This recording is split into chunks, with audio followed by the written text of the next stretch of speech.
The interstellar dating app chimed softly on Maya's tablet, displaying yet another rejection message.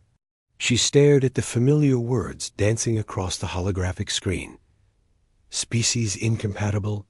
Seek alternatives within your biological classification. Maya set down her morning coffee and rubbed her temples.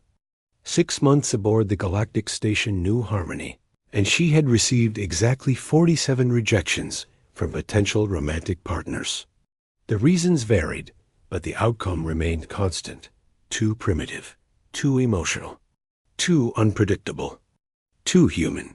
She worked as a cultural liaison between Earth and the Galactic Federation, helping newly inducted species navigate the complex social structures of interstellar civilization.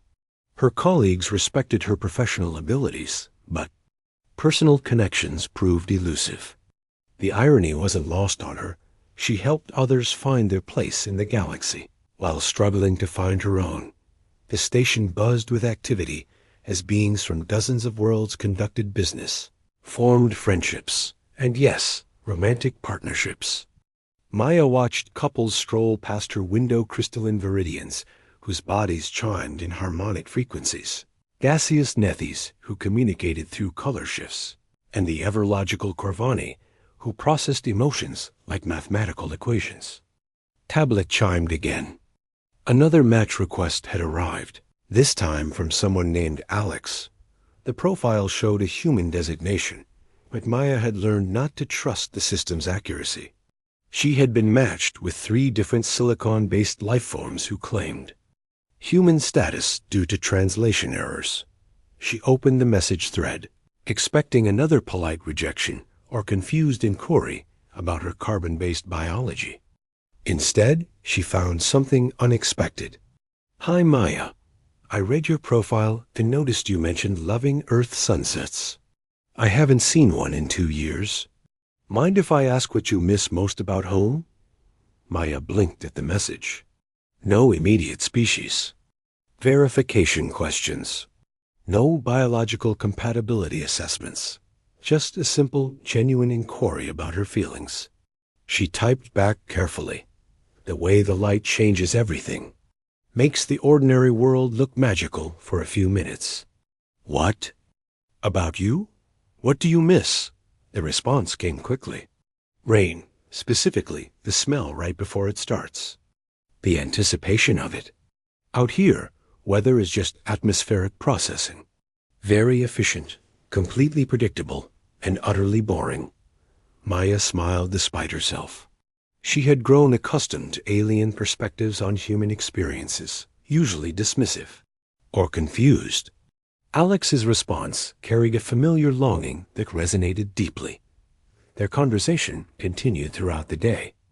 Alex worked in xenobiology research, studying how different species adapted to space environments.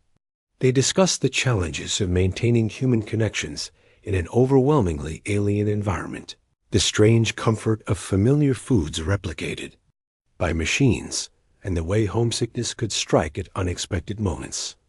Would you like to meet for coffee? Alex asked after 3 days of increasingly personal conversations. I know a place that actually serves real earth beans, not the synthetic stuff, Maya agreed, though she maintained cautious optimism. Previous encounters with supposedly human nudges had resulted in awkward misunderstandings, or, in one memorable case, a philosophical debate about the nature of consciousness with a sentient AI who had adopted human identity markers. The cafe occupied a quiet corner of the station's residential sector, designed to mimic Earth environments for human psychological comfort.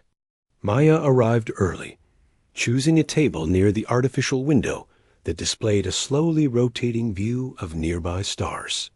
She recognized Alex immediately, not from the profile picture, but from the unmistakable posture of someone trying to appear casual while fighting nervousness.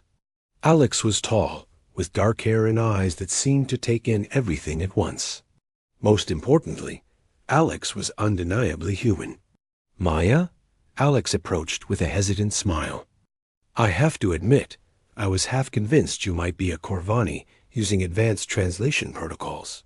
I was thinking the same thing, Maya laughed, standing to shake hands. Though I was leaning toward experimental android.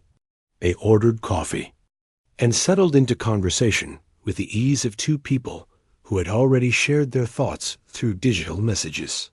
Alex described the challenges of studying alien biology while maintaining human perspectives, while Maya explained the delicate balance of cultural translation between species who might not even share concepts of emotion or individual identity.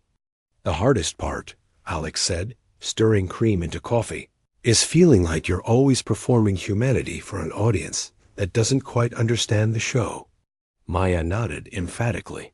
Every interaction becomes a diplomatic mission. You represent your entire species, whether you want to or not. It's exhausting. Do you ever wonder if we're missing something? Alex asked. All these alien species seem to have figured out efficient ways to form connections. Maybe our approach is fundamentally flawed. I used to think that, Maya replied. But now I wonder if our message is actually a strength. We feel things. Deeply, irrationally, completely. That might be inefficient, but it's also powerful. They talked until the cafe's artificial lighting dimmed to simulate evening, sharing stories of failed alien relationships, cultural misunderstandings, and the persistent human need for connection that seemed to puzzle most other species. When they finally parted ways, Alex hesitated at the cafe entrance. This might sound presumptuous, but would you like to have dinner tomorrow? Somewhere we can continue being inefficiently human together? Maya's smile felt genuine for the first time in months. I'd like that very much. As she walked back to her quarters, Maya reflected on the strange journey that had brought her to this moment. 47 rejections had taught her something valuable about herself and her species. Humans weren't too emotional or too unpredictable. They were simply authentically human.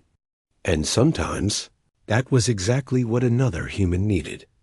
Her tablet chimed with a message from Alex. Thank you for reminding me that some things are worth the wait.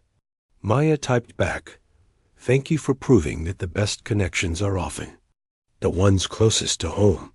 In the vast expanse of the galaxy, two humans had found each other again.